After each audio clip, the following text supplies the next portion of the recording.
Copy.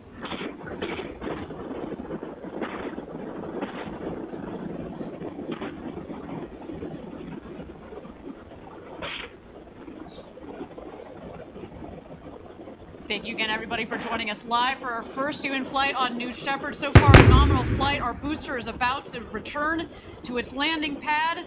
There we see engine relight. The sonic boom.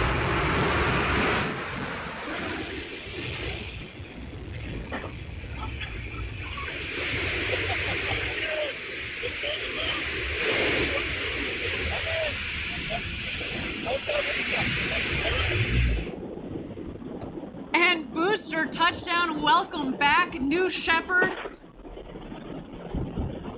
A beautiful rocket that provided a beautiful flight to space. First up, your booster has landed. Booster landed. Blue Control Bezos, that's great to hear about the booster. And there it is, our crew capsule with our 4 crew members on board. You have a very happy crew up here, I want you to know.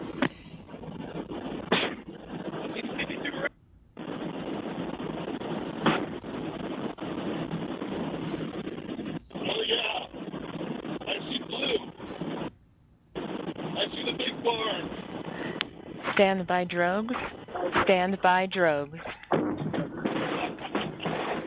Drogues are out. Stand by main. Stand by main.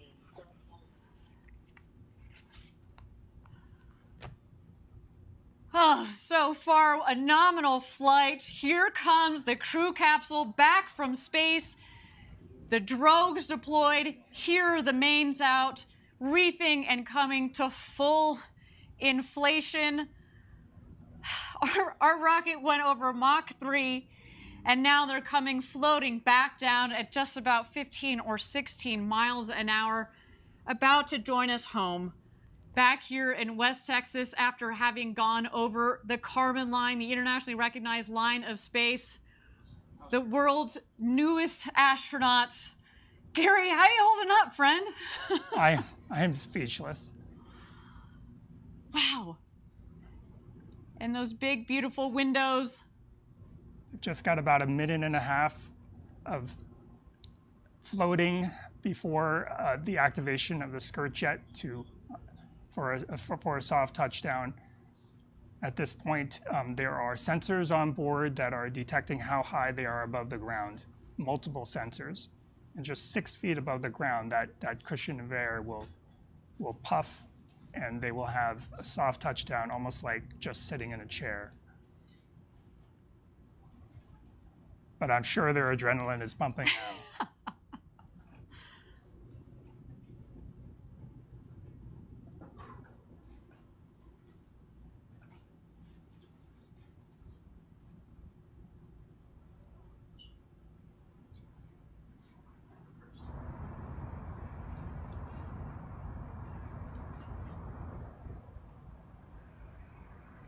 And touchdown.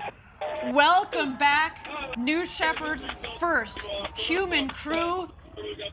What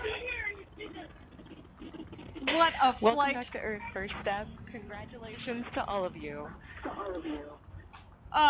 What a day, what a day. Very happy group of people on this capsule. We're so grateful to everybody who made this possible. Thank you. Blue Control, Oliver, thank you so much for everyone there. It was amazing. It was amazing. Copy, First Step. You have a very happy Capcom here as well. Let's do a status check. Astronaut Oliver. Blue Control, Astronaut Oliver, status correct. Copy. Astronaut.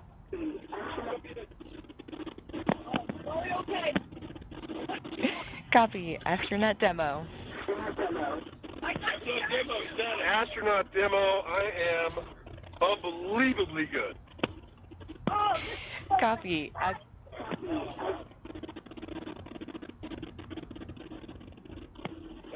Blue Control, Bezos, best day ever.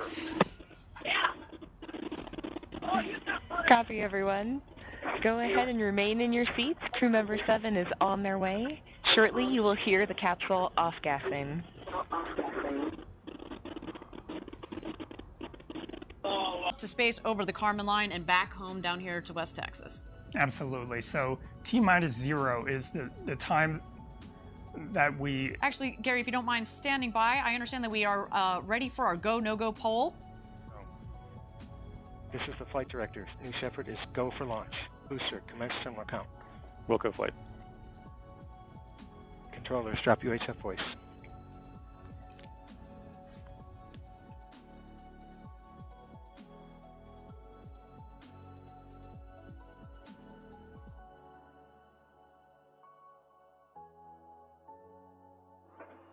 Enabling onboard power.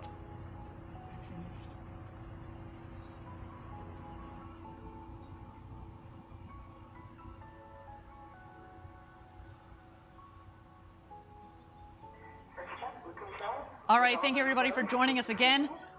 Sorry about that. So we got so caught up in the flight profile and the perspectives from our NASA astronauts. We just caught the tail end there of the go no go poll. But I'm hearing that we're looking good for flight today. So let's get back into that flight profile, Gary, that you were telling us about here. Again, how are they getting up to space, over the Kármán line, the internationally recognized line of space, and then back down here to Earth in West Texas? Okay, so T-minus 0 is actually not the point of liftoff. It's when we send the command to start the engine. It lifts off about 7 seconds later. It will ascend for about 2.5 minutes and then shut off. It goes through what we call MECO, main engine cutoff. About 20 seconds after that, the capsule will separate, and that's when the fasten seatbelt light on their panels will turn off, and they'll be able to float around the capsule for 3 to 4 minutes. During that time, both vehicles are still ascending, and they will ascend above 100 kilometers. The Kármán line today, we're headed for about 105, 106 kilometers, and then start their descent. The capsule, the booster will actually re-enter first. It's more aerodynamic. Before it hits the atmosphere, it deploys wedge fins on top to stabilize it, and then uses those aft fins to steer back over the pad. Just over the pad, about 20,000 feet above, it deploys drag brakes to slow itself down, and then restarts its engines just seconds before hitting the ground to slow itself down to a soft landing. The landing legs will come out just seconds before landing. It might do 1 or 2 maneuvers to make sure that it's over that pad, and then it will touch down softly. Meanwhile, the capsule will continue its flight. The astronauts will strap back in before hitting the atmosphere, get back in their seats. There'll be thrusters that will stabilize the capsule just to prevent it from rocking too much, and then parachutes will deploy about 10,000 feet above the ground. First, drogues will fire, and those will extract the mains. And then finally, a landing will occur on a cushion of air, which will fire just about 6 feet off the ground. Fantastic, and you know, we've mentioned this before on previous webcasts that the dirt down here, it's like talcum powder. It goes everywhere, and so when we have that air cushion that fires, it really kicks up the dust. But again, they're coming in at just about 1 or 2 miles an hour. It's a really nice, soft landing. And again, Gary, we confirmed we are go for launch for first human flight on New Shepard. My goodness, I mean, you've been waiting for this day for 17 years since you joined Blue Origin. What are you feeling right now, Gary? It's still hard to believe that it's actually here. I don't know if it's set in yet, but the main thing I'm feeling is I'm thinking about the entire team, past and present, the hundreds and hundreds of people that have worked on the New Shepard program, and what this must mean to them. Absolutely. It's, you know, we talked about the team here. It's a lean and mean team, obviously, but each one of those people has contributed so much to this program. It's, again, a special shout out to all of our Blue Origin team members watching around the world. Now, for the others that are watching around the world, if you want to experience space flight for yourself, if you want to do what Jeff and Mark and Wally and Oliver are doing today, and you're serious about it, send us an email at astronauts@blueorigin.com.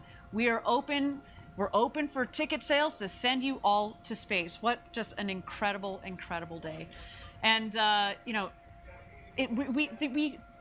we're so lucky to have this particular crew on board today, Gary. And I feel like, not only do we have this beautiful story about the Bezos brothers that are going up, and Wally and Oliver, soon to be the oldest and the youngest astronauts who have ever flown into space. Oliver, that's representing our international friends out there, taking the Dutch flag to space, and then again,